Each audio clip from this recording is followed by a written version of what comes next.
Okay, we're rolling. Before we get into the news, I want to thank everyone for the outpouring of support for my brother and family for the passing of my sister-in-law. Um, Sudden heart attack. Um, didn't have any real health problems. She was not jabbed. Took her by shock. So thank you again for everyone who sent messages here in Twitter and on Telegram. I appreciate it, and the family appreciates it. Yesterday was a double whammy because it was my wife and her brother's first, call it heavenly birthday, first birthday without their mom. So yesterday was just a really rough day, and but we got through it, and here we are. So if anything, life is short. It's precious, and it's way too short. So don't leave things unsaid. All right, and thank you again from the bottom of our hearts. The family definitely appreciates it. Okay, so let's get into some news. We're going to start off with a little world news. So yesterday, Russian President Putin says AI will reshape the world very soon. So what does that look like, and what is he referring to? Excuse me. I think when all this noise that we're hearing about AI and all this stuff has really probably got a lot more to do with blockchain than Terminator machines. If you Gen X growing up, we had the Terminator and all that. That was our first introduction to AI and war games and some other classics. But I think what he and President Trump and different ones, when they say AI, I think they are talking about blockchain.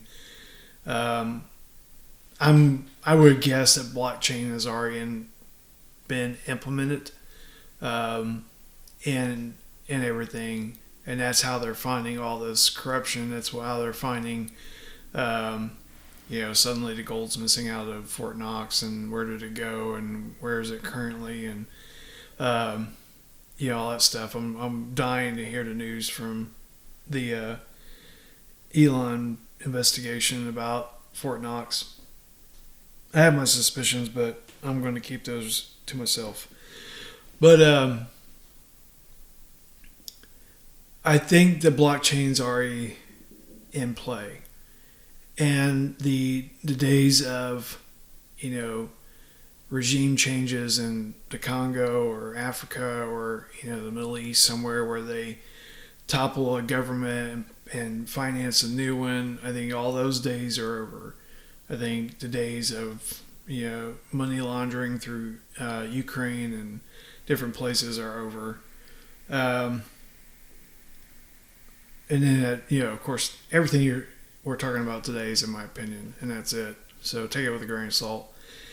But I think that that's what these world leaders are referring to when they're telling us that AI is about to reshape the world. And so let's take it a step further. And what do we believe is getting ready to happen that will go along with coincide with reshaping the world? Of course, that's the global currency reset, the RV. So, gold is all over the news, and I don't think it's going to leave the news cycles anytime soon, because I think it's about to get spicier with the Fort Knox stuff and the disclosures about where is the world's gold. So, Watcher Guru today said that the SEC is set to dismiss the enforcement case against Coinbase. So, is Ripple next?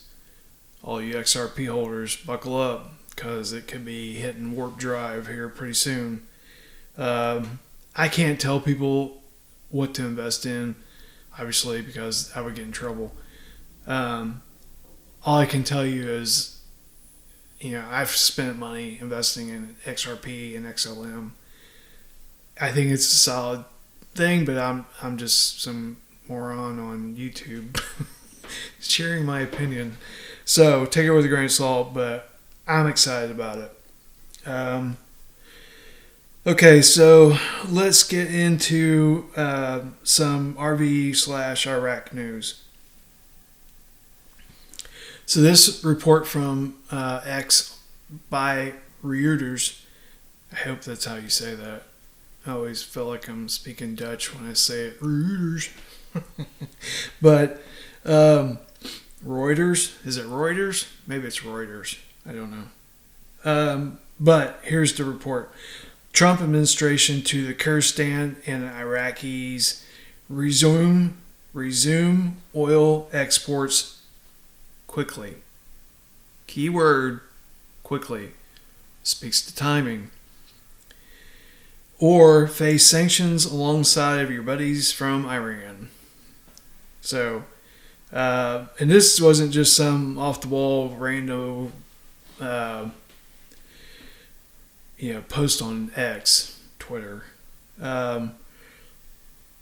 It has 8 sources cited from the Trump camp. So that tells you that the Trump camp is wanting this shout it from the rooftops, loud and clear, that it's time to get the oil moving. And we know that they can't.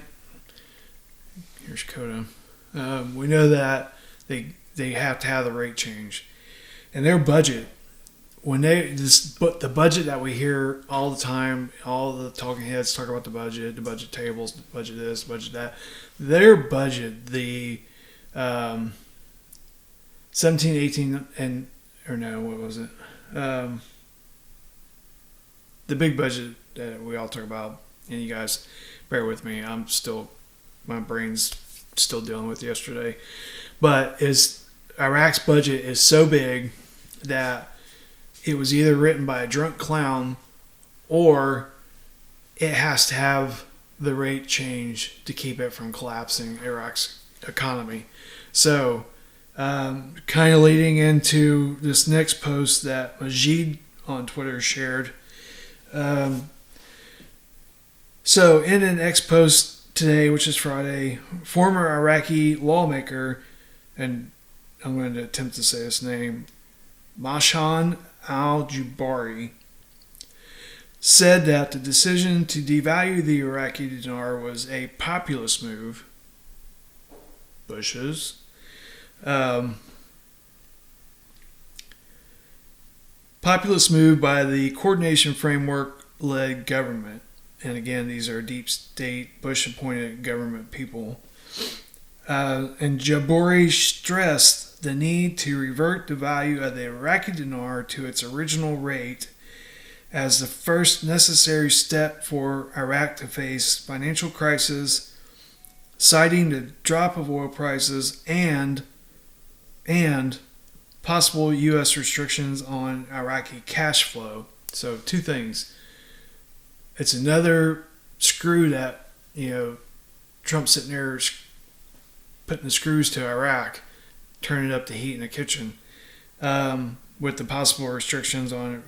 We've heard that they've cut off the flow of dollars. I don't know if was a threat, because I still see that they're having auctions, but there could be internal banking auctions. I'm not 100% sure on that. And then the other thing where he says that the need to revert the value of the Iraqi dinar to its original rate. So in 73, the rate inched its way up to $3.37. And that's something I read off of the internet this morning. The U.S. government tried to have it devalued in 72 and 73, I believe it was. But then post 73 until pre-war 1990, the rate was 322. So are they going to put it back to one of those? More, I would guess it's 322, since that was the closest pre-war rate. I'll take it all day long. So my guess is a couple scenarios with that. It goes to 322 floats, or you can apply the Majid math to it and take that rate that was in 1990, adjust for inflation, adjust for non-oil revenues, adjust for the increased rate of oil prices from 1990 or 2003 till now. And then you're going to get some astronomical number like $13 per one dinar. So that's huge.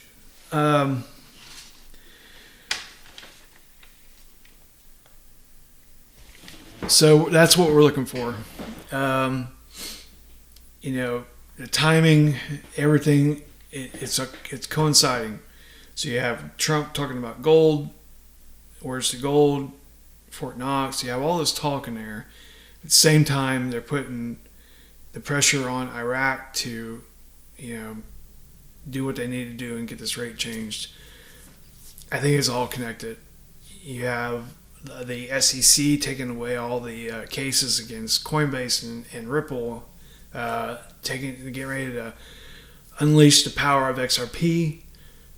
Again, it's all tied together. So we know that XRP is going to be the vehicle that the exchange is paid from. So when all this happens, I go to my bank and I turn in my billions of dinar for my exchange, and I don't really have billions. And the bank calls for the money from Iraq. They're not going to put it in a zipper bag and stick it in the mail. It'll be wired through XRP to the bank where I go to. So that's again, this is just all my opinions, so take it with a grain of salt.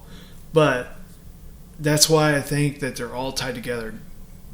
What's happening in gold, what's happening with Doge, all the corruption, USAID being exposed, cash confirmed, and all the other Trump cabinet are now confirmed and sworn in.